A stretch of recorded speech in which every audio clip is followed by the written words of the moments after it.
Hey everyone, welcome back to another painting tutorial. As always, my name is Jay, and today I'm showing you how to paint this broken Aquila, a piece of terrain from Games Workshop from Warhammer 40k. So I started off by priming the entire piece of terrain black. Now the reason is I'll be using, I just want some deep shadowing, and I'll be using a lot of dark colors on the piece of terrain, so I figured it'd be nice to do it black with Stynylrez black primer. And then using my handy dandy airbrush, my Badger Patriot 105, I painted stone from Miniwargamer. It is a bluish gray stone tone. I painted all, of course, the stone areas around the broken Aquila. So in this tutorial, I'm using a combination of just airbrushing and a lot of hand brushing, actually, mostly. But I just wanted to save a little bit of time. And as you see, it gets a nice solid coat. And you don't have to hit it perfectly. I try to hit it more from above, leaving a little bit of the black primer in the deep recesses. That would just add a little bit heavier of a shadowing to this piece. It's going to be very worn out and weathered by the end, as you're going to notice, so a little bit of heavy shadowing doesn't hurt in this case.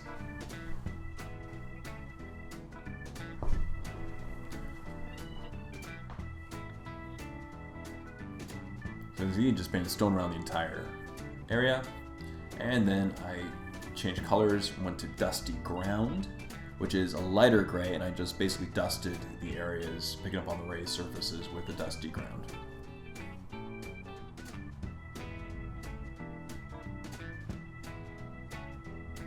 When that was done, I then quickly just did a nice, very light dry brush over these rock areas with weathered stone, just pick up on some of the raised surfaces and give the rocks a little bit more definition. As you can see, it really picks up on the edges and brings the stones to life around the broken Aquila. I just chose a large brush and did a pretty light dry brushing, but I'm not too afraid of getting on the Aquila itself because I'll be painting over it with a pretty dark color momentarily. That's the best part. As you notice, I'm going to have to load my brush frequently because I'm doing such a light dry brush. I didn't want it to be too heavy and too bright. I just wanted to pick up on the raised surface and really make the stones pop.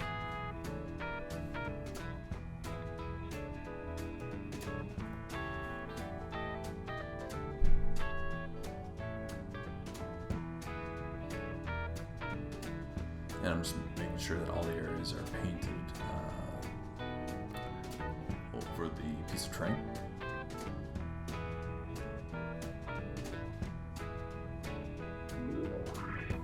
And there we go. And then next I started on the Aquila itself. So of course I went with army colors. I started off with a thinned down CASTELLAN green. Now all my GW paints in this tutorial are thinned down with Lamium medium. I wanted them nice and thin because I'm using multiple coats. I didn't want it to go in too heavy and clumpy, especially over this piece of terrain. It would really end up showing brush strokes. So I prefer, especially with CASTELLAN green, which has great pigmentation, as most of the GW greens do, I figured it's just easier to just thin it down a bit and do a nice solid coat. I'm using a pretty large brush, as you notice, because I'm painting such a huge piece of terrain. I actually really enjoy painting terrain for that reason. You can have fun painting with large brushes, larger surface area, and they tend to be a little bit quicker to paint, as you noticed. So I'm just getting a nice solid coat of CASTELLAN green over the entire surface of the Aquila.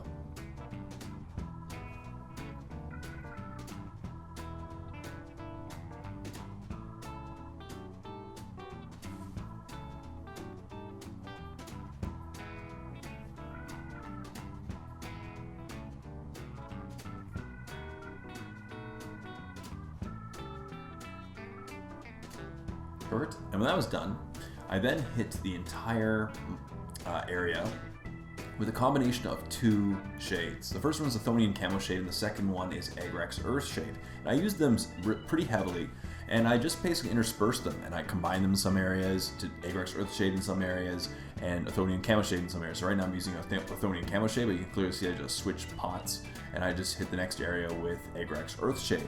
And it was intentional. I wanted to have a variation in tones across the Aquila. Since it's really worn out and broken, I wanted some areas to be dirtier and darker than others. So the Chthonian Camo shade will work very well with the previous color, but the STRAKEN green, but the Agrax Earth shade will just dirty and really wear out certain parts. And you can use them, as I said, one on top of the other. You can use them in various combinations, some in some areas, some in others. That's the point. Just use it and mix it up around the entire piece. That way, as you see, I'm just constantly switching pots, painting some areas, and you can see like some areas will end up being a little bit darker than the others. And as you see by the pot right now, I'm painting with Agrax Earthshade when I wipe it off of my cloth. So I'm just, as I said, I'm hitting it with certain combinations. That way, it's not a uniform appearance across this. Now I will tie it a little more together with some dry brushing, but yeah, it's going to be nice to just vary it a little bit.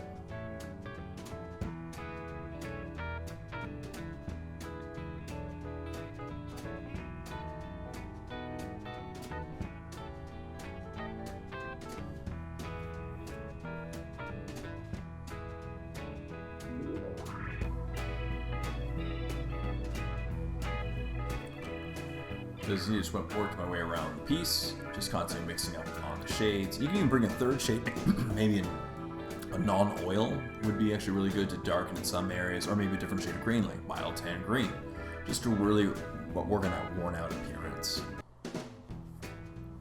And as always, make sure the shade is completely dry before proceeding to the dry brushing.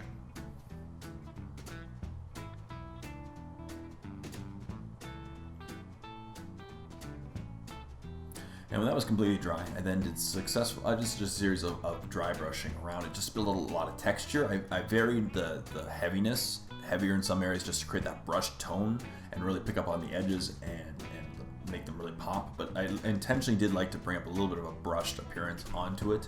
First with Castellan Green, going back to our base coat color, and then with successive tones in STRAKEN Green.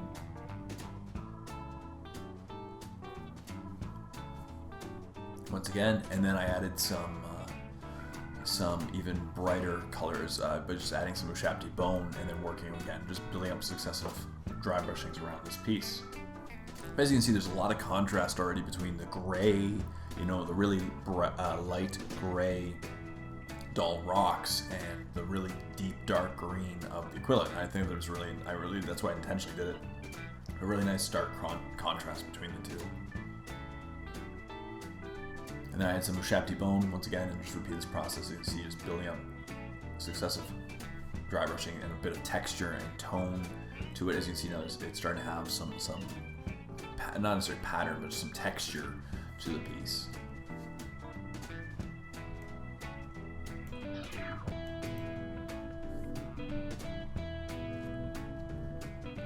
And that was done, I turned my attention to the skulls. First by painting them with USHABTI bone.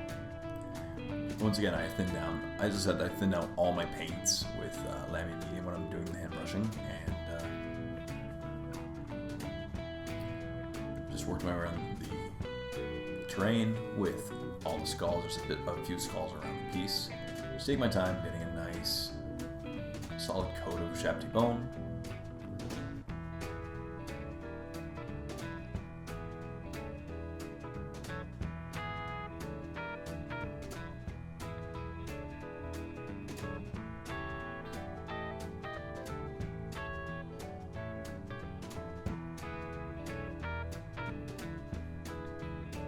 When the USHABTI bone was done, I then hit it with an Agrax Earthshade around the skulls. Just again, once again, weather them. Make them all nice and dirty. You want pristine skulls around the miniature after all, right?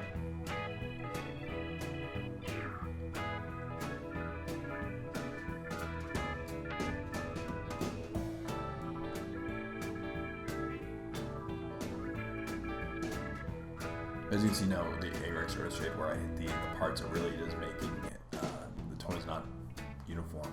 And next I turned to two different weathering pigments from Secret Weapon Miniatures, Clay and Rust Brown. So the Clay Brown will bring a lot of earthy tones, and the Rust Brown is much more of a darker tone, and a little bit of Rust Red as well. I use a little bit of Rust Red in there as well. So first I hit it with Clay Brown, again, just choosing random areas around the Aquila itself and the rocks, and then I took some Rust Brown and Rust Red and just again sparingly put them around. Now the Rust Red especially is quite strong. It tends to overwhelm the browns, so I used it very lightly around the areas. Just a little bit really goes a long way with the red, I found. But the Clay Brown, you can use a bit more and get away with it because it just tends to blend a little bit more nicely into the piece. And that's it. So then I took some 99% isopropanol and used it to secure the areas just carefully. Of course, I should mention before this, before applying the pigments, I did apply a satin varnish to the entire piece, a couple coats of satin varnish just to protect it. You always want to be careful when applying alcohol to the areas, so just a couple coats of satin varnish really will go a long way in this step. So I'm just carefully taking the isopropyl 99% and applying it over all these areas, which will secure the pigments onto the piece.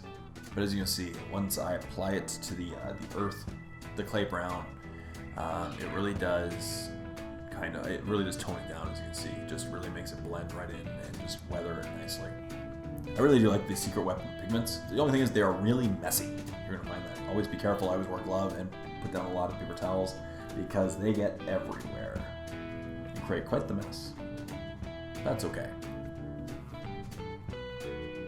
And that's it. When it's completely dry, here's what the piece looked like. As you see, it is very dirty and weathered. I really like the way that the Agrex Earth Shade made a lot of differentiation along the thing, and I like the contrast between the stone and the green Aquila.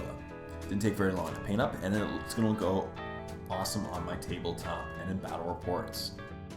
So as always, thank you so much for watching this painting tutorial. I really hope you enjoyed it and learned a bit about painting this broken Aquila. It was a lot of fun to paint up, and I really hope you enjoyed painting up similar terrain pieces. So stay tuned for more painting tutorials. As always, leave comments in the comment section down below, and subscribe to my channel if you already haven't done so. Until next time, this is Jay saying, happy painting, everyone.